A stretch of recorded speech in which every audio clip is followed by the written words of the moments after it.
गिरीशं गणेशं गले नीलवर्णं गवेन्द्राधिरूढं गणातीतरूपं भवं भास्वरं भस्मना भूषितांगं भवानी कलत्रं भजे पंचवक्त्रम। हर हर महादेव। मेरे स्नेहीजनों, कृष्ण आस्था प्रमीला चैनल पर आपका हार्दिक स्वागत करती हूँ और चर्चा कर रहे हैं शिव और पार्वती के विवाह पर। कल तक के वीडियो में हमने ये देखा था, सुना था कि देवी पार्वती अपनी तपस्या पूर्ण करके अपने माता पिता बंधुजनों सहित अपने घर जाती है और देवता स्वागत में ऊपर स्वर्ग में बैठे हुए दुंदुभी शंख आदि बजाते हैं। घर आकर के मैना पति से कहती है कि भगवान शिव के लिए ही इसका अवतार हुआ है, समझा रही है अपने पति को शिव के लिए, अतः शिव को ही दी जानी चाहिए। इसने भगवान रुद्र की आराधना की है और रुद्र ने भी वरदान दे करके इसका आदर किया है। महाभागा पार्वती साक्षात सती ही है, अतः शिव को इसे ब्याहना चाहिए। यह वैवाहिक कृत्य हमारे द्वारा भगवान शिव की पूजा में निमित्त बनेगा। इस प्रकार जब पति को समझाती हैं तो हिमवान महादेव के पास जाते हैं और वहाँ जा कर के और उनसे कहते हैं, देवेश्वर गिरिराज हिमवान ने कन्या आपको दे दी है, इसमें संशय नहीं है। अब देवताओं को साथ लेकर के और शीघ्र ही आप पार्वती से विवाह के लिए आ जाइए। इस प्रकार से महादेव प्रसन्नता से झूमते हुए देवादिदेव महादेव विवाह की प्रसन्नता में बिल्कुल झूम उठे हैं और झूमते हुए श्री हरि के पास जाते हैं।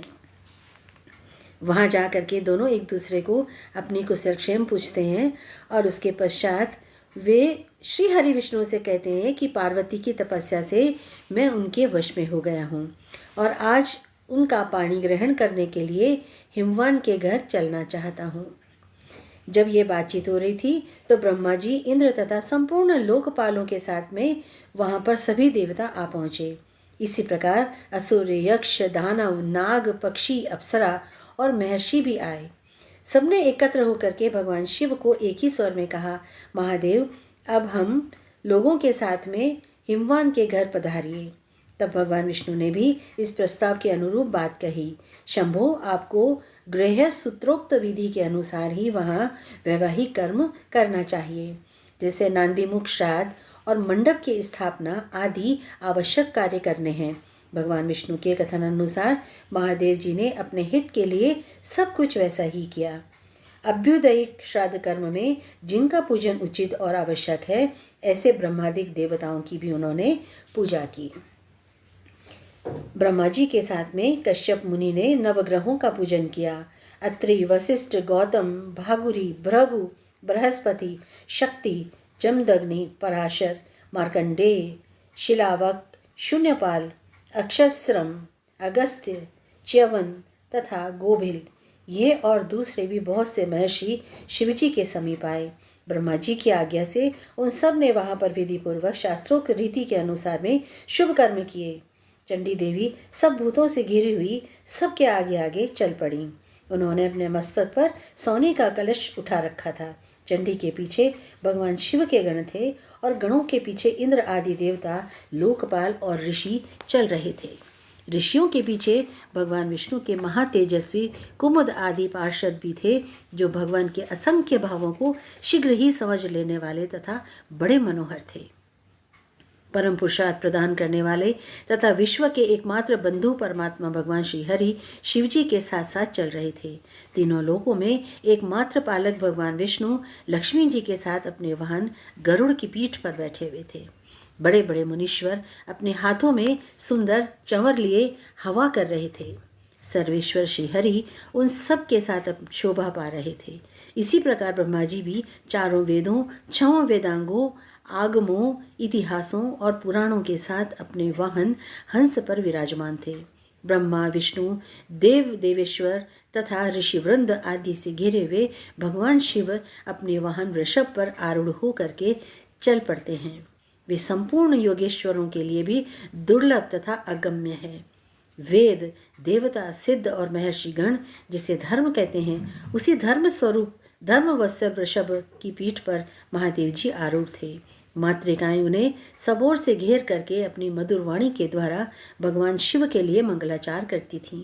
इस प्रकार भगवान महेश्वर संपूर्ण देवदानवों के साथ में सब प्रकार से अलंकृत होकर के नारियों में श्रेष्ठ पार्वती जी का पाणी ग्रहण करने के लिए गिरिराज हिमवान के घर की ओर निकलते हैं। उधर गिरिजा हिमालय भी बहुत बड़ी प्रसन्नता के साथ अपने मंगलाचार कर रहे थे। उन्होंने गर्ग जी को पुरोहित बना करके महान वैभव के द्वारा मांगलिक भूमि निर्माण करवाई। विश्वकर्मा को बुला करके उनके द्वारा बड़े आदर के साथ में अत्यंत विस्तृत मंडल तैयार किए थे, जो बहुत सी वेदियों के कारण अतिशय मनोहर जान पड़ते थे। वह मंडप अनेक प्रकार के गुणों से एवं भांति भांति के आश्चर्य के दृश्यों से भरे हुए थे। उनका विस्तार हजारों योजन का था। वह अपनी दिव्य निर्माण कला से देवताओं का भी मन मोह लेते थे। तदंतर इंद्र आदि सब देवता नारद जी को आगे करके हिमवान के परम अद्भुत भवन में एक साथ गए। उसे विश्वकर्मा ने विचित्र ढंग से बनाया था। वहाँ अनेक प्रकार की आश्चर्यजनक बातें देखने को मिलती थीं। वह यज्ञ मंडप अत्यंत पवित्र और उत्तम थे। बहुत लोगों ने सर्वश्रेष्ठ बता करके उसकी प्रशंसा की थी। उसकी कारीगरी अद्भुत थी। वह मन और बुद्धि के लिए अकर्त्य थे। बुद्धिमान विश्वकर्मा ने इस प्रकार विचित्र यज्ञ मंडप की स्थापना की थी। वे देवेश्वर ऋषियों के साथ में उस मंडप में प्रवेश करना ही चाहते थे। तब हिमवान की दृष्टि उनके ऊपर पड़ी। हिमवान ने आगे बढ़ करके उनका स्वागत किया और उन सब के ठहरने के लिए बड़े मनोहर गृह प्रदान किए। गंधर्व, सिद्ध, प्रमथ, यक्ष, देव, नाग, अप्सराएं, इनमें जो यहाँ सुखपूर्वक रह सकें, उन्हें वहीं विश्राम स्थल हिमालय ने दिया।